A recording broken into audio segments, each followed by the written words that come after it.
여러분 안녕하십니까? 저는 오늘 샘솟는 기쁨이란 제목으로 여러분과 함께 은혜를 나누고자 합니다. 본문 말씀은 빌립보서 3장 1절입니다. 정말로 나의 형제들아 주 안에서 기뻐하라. 너희에게 같은 말을 쓴 것이 내게는 수고로움이 없고 너희에게는 안전하니라. 사도 바울은 칠흑같이 어두운 로마 감옥에서 발목을 쇠사슬에 묶인 채 이 편지를 썼습니다. 바울이 이처럼 절망할 수밖에 없는 환경 가운데서도 절망하지 않고 빌립보 성도들에게 기뻐하라고 권고할 수 있었던 비결은 무엇이었을까요? 그의 마음속에 주님이 주신 기쁨이 분수처럼 샘솟고 있었기 때문입니다. 여러분에게는 확실하고 영원한 기쁨이 있습니까? 저는 오늘 주님 안에서 그러한 기쁨을 얻는 길로 여러분을 인도해드리고자 합니다. 첫째로 우리는 기쁨의 원천 되시는 하나님을 바라보아야 합니다. 성경 시편 16편 11절을 보면 주께서 생명의 길로 내게 보이시니 주의 앞에는 기쁨이 충만하고 주의 우편에는 영원한 즐거움이 있나이다라고 말씀하고 있습니다. 하나님과 교통하는 사람은 말할 수 없는 기쁨을 얻게 되는 것입니다. 그러나 아담과 하와의 타락 이후로 하나님과 인간 사이에는 죄악의 담이 생겨 인간은 그만 기쁨을 잃어버렸습니다. 이 죄악의 담을 청산해야 하나님께로부터 기쁨을 공급받을 수 있는데 인간의 힘으로는 청산할 수가 없습니다. 성경은 모든 사람이 죄를 범하였으며 하나님의 영광에 이르지 못하더니라고 말씀하고 있습니다. 그런데 하나님께서 인간을 위해 죄악을 청산할 수 있는 길을 열어놓으셨습니다.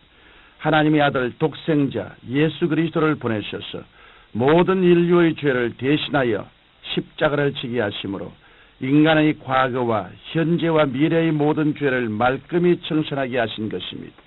그 때문에 죄를 지었음에도 불구하고 못났음에도 불구하고 죄지은 그대로 못난 그대로 빈손든 그대로 남녀노소 빈부 귀천에 상관없이 예수님 앞에 나오는 사람은 모든 죄를 용서받고 하나님의 자녀가 되는 권세를 누리게 되는 것입니다. 우리가 예수 그리스도를 통하여 하나님의 자녀가 되면 우리는 하나님과 화목하게 되고 그 결과로 넘치는 기쁨을 얻게 되는 것입니다. 바울은 이 기쁨을 체험했기 때문에 환경을 초월하여 기뻐할 수 있었습니다. 그러므로 주님이 주시는 기쁨은 우리 영혼을 안전하게 해주십니다. 우리는 하나의 종교를 믿는 것이 아닙니다. 우리는 하나님과의 만남을 통해 구원을 받아 영혼 속에 넘치는 기쁨을 누리는 가운데 하나님을 섬기는 것입니다. 둘째로 우리는 성령 충만한 가운데 말씀을 통하여 참 기쁨을 누릴 수 있습니다.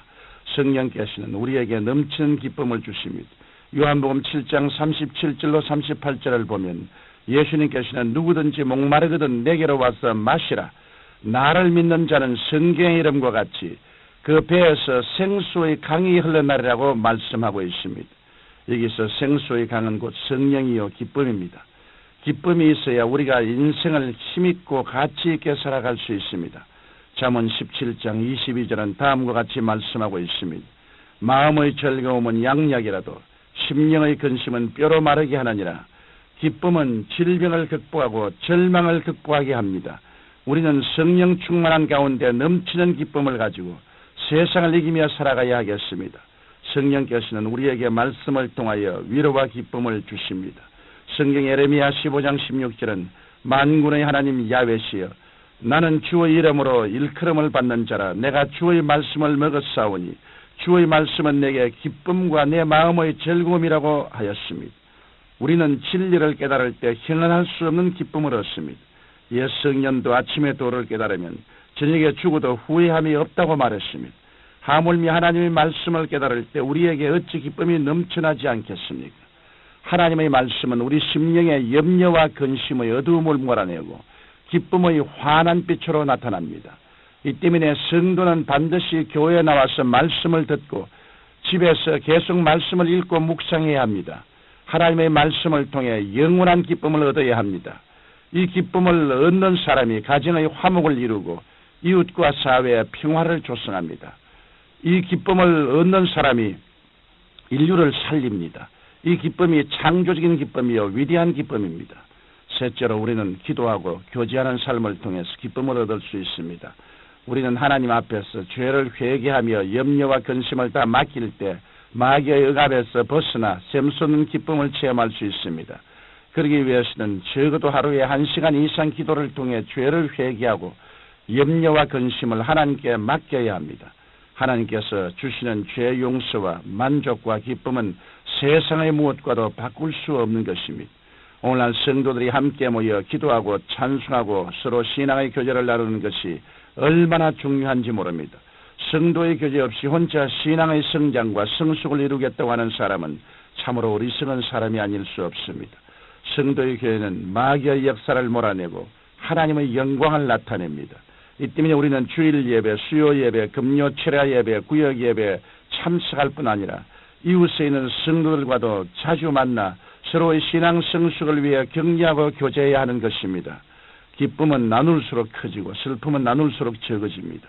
장작불 한 개비가 타는 것과 두세 개가 모여 타는 것과는 큰 차이가 있습니다. 성도들이 모여 교제할 때 신앙의 불꽃은 더욱더 활활 타오르게 되는 것입니다. 예수님께서도 제 아들에게 기도를 가르치실 때 하늘에 계신 내 아버지라고 하지 않고 하늘에 계신 우리 아버지라고 하셨습니다. 신앙생활은 혼자 할 수 없습니다. 같은 성령 안에서 교제를 통해 그리스도의 사랑을 주고받을 때 기쁨이 넘쳐나게 되는 것입니다. 넷째로 우리는 주님의 사업을 통해 기쁨을 얻을 수 있습니다. 성도가 주의 사업을 하지 않으면 기쁨을 상실하고 맙니다. 주님의 사업을 하지도 않고 그냥 교회에 나와서 하나님의 은혜를 통한 기쁨을 얻겠다고 한다면 이는 잘못된 생각입니다. 우리가 하나님의 일을 열심히 하면 새 힘을 얻고 넘치는 기쁨을 체험할 수 있습니다. 저는 우리 교회 성도님들이 이런 새벽부터 밤늦게까지 봉사한 것을 보고 큰 감동을 받습니다. 특히 추운 겨울날 주일 아침에 손을 비벼가며 교통정리를 하면서도 기쁨에 넘쳐 환한 얼굴로 봉사하는 집사님들을 종종 봅니다. 또한 엿새 동안 생활에 전념하느라고 피곤할 텐데도 주일에 하루 종일 학생들을 열심히 가르치면서 피곤한 줄 모르고 기쁜 얼굴을 하고 있는 교회 학교 교사들도 봅니다.